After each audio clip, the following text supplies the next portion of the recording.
दोनों परिवार की सहमति से हुई है।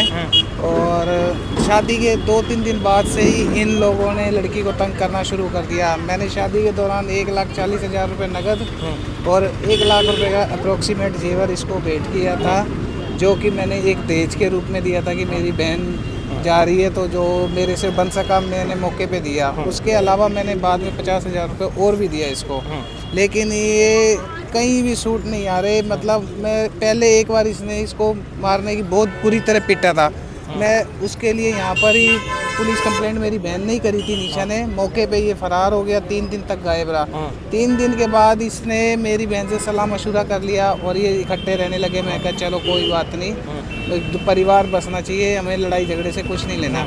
लेकिन उसके बावजूद भी ये बड़ा मानसिक तंग करता है। उसके कमाए हुए पैसे ये ले जाता है, एटीएम से पैसे चोरी कर लेता है, गोल्ड वगैरह जो था ये सब बेच के खा गया। इसके अलावा मार्केट का 2.5 लाख रुपए इसने कर्जा कर रखा, हमें नहीं पता ये क्या करता है और ना ही ये कोई काम करता। मैंने इसको डेरे वाले कॉलेज में नौकरी भी लगवाया था, वहाँ 13,500 रुपये इसको तनख्वाह मिलती थी। 8 महीने नौकरी करके कहता मेरे से नौकरी नहीं होती। हम वहाँ भी सहमत रहे कि चलो कोई बात नहीं, हमारी लड़की सुखी रहनी चाहिए। मेरी बहन 2 जॉब करती थी, एक एवी इंटरनेशनल जो स्कूल में क्लर्क के तौर पे कर रही थी और एक जीटीएम के पास कोई ऑफिस था। मैंने उससे नहीं पूछा वो क्या, वहाँ भी वो 10,000 रुपये में नौकरी करती थी।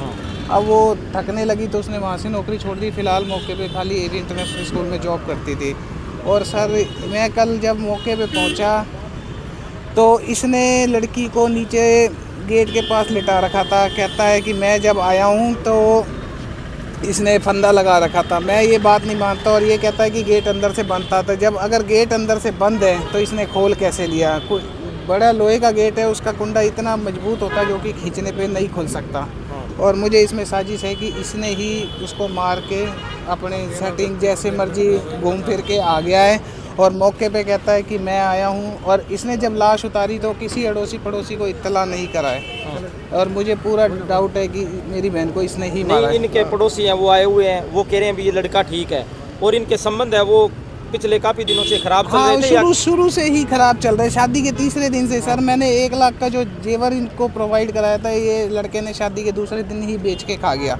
लेकिन मैंने कुछ नहीं कहा कि मैं चलो कोई बात नहीं, लड़की सुखी रहनी चाहिए, भाई हमें जेवर से कुछ नहीं लेना देना। तो आपको शक कैसे है भी ये हत्या की गई है? सूचना भी आपको नहीं दी इसकी? हाँ, और इसने कल शक इसलिए है कि इसने मेरे को फ़ोन नहीं करा। जब भी लड़ाई होती थी हमेशा मेरे को फ़ोन करता था। कल इसने मेरे को फ़ोन नहीं करा, मेरी मासी को फ़ोन करा कि भाई ऐसे ऐसे हो गया है। मेरे को मासी के लड़के को फ़ोन करा है, ऐसे ऐसे हो गया है और मेरे को कुछ समझ में नहीं आ रहा। और मेरे को मासी के लड़के से फ़ोन आता है और मैं मौके पे पहुंचता हूं तो वो नीचे पड़ी हुई है और मैंने उसको प्राथमिक उपचार देना चाहा तो उसमें भी उसने अवरोध पैदा करा।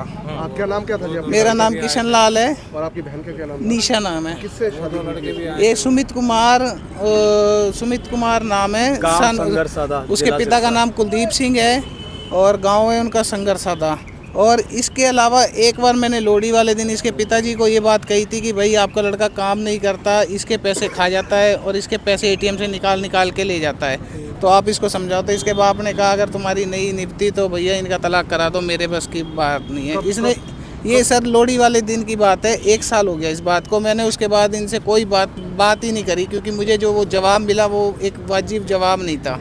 अब आप क्या कार्रवाई की मांग करना चाहते हैं? मैं कार्रवाई की मांग ये चाहता हूँ कि लड़के को अरेस्ट किया जाए, उससे पूछताछ की जाए कि भाई ये क्या मामला है। मुझे डाउट है कि उसका गला घोट के मारा गया है। शादी कब की थी सर? शादी 19 अप्रैल 2022 को और मौके पे 2 लड़के आए थे और उनके बीच क्या बात हुई मुझे नहीं पता। इससे बात करके वो चले गए। कहाँ रह रहा था ससुराल इस वक्त? सिरसा में कहाँ रह रहा था? सिरसा में सर प्रीत सागर कॉलोनी गली नंबर 4। इंदिरा विकास कॉलोनी के? हाँ जी, इंदिरा विकास कॉलोनी के अंदर जो प्रीत सागर कॉलोनी है उसमें गली नंबर 4 है। मैं अपनी वाइफ से बहुत ज़्यादा प्यार करता था और उनके लिए ही सारा कुछ करता था। और उसकी कहीं बात चलती थी फ़ोन से, धीरज देवा नाम से बंदा है कोई, और उसकी वजह से वो मेरे को तलाक देना चाहती थी, मेरे घर पे कब्जा करना चाहती थी। नहीं, आपकी तो लव मैरिज हुई थी? मेरी लव मैरिज हुई थी, लेकिन उसके बाद इनकी कोई बात चली और इसने कोई आईडी भी लगवाई थी और कहीं बठिंडा में लेके भी गया था उसको। उस वजह से हमारी आपस में लड़ाई रहने लगी और मेरे को डेली मेरे को सिर्फ तलाक देने का ही बोलती रहती थी और भी तलाक ही देना है मैंने तेरे को और कुछ नहीं करना। नहीं, अब आपके ऊपर आरोप लग रहे हैं कि आपने उनको भी हत्या कर कर फांसी का फंदा दिए। नहीं जी, ये गलत है जी। मैं इतना ज़्यादा प्यार करता था, मैंने अपनी फैमिली अपने परिवार को भी छोड़ दिया था उसके लिए, कहीं भी आना जाना भी छोड़ दिया था। कितने बजे की घटना है और आप कहाँ गए हुए थे? देखो जी, मैं PVR गया हुआ था, मेरा यहाँ पे नेट नहीं चल रहा था और मैं वहाँ पे काम कर रहा था।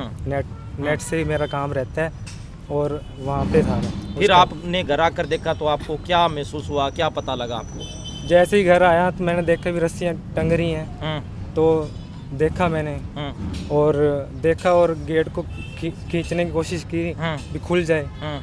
एकदम से गेट को पीछे दोनों तरफ खुलता है ना गेट, तो एक बाहर की साइड खींचा तो गेट खुल गया, तो देखा तो टंगी पड़ी थी, मतलब उसने फाया ले लिया था रस्सी से।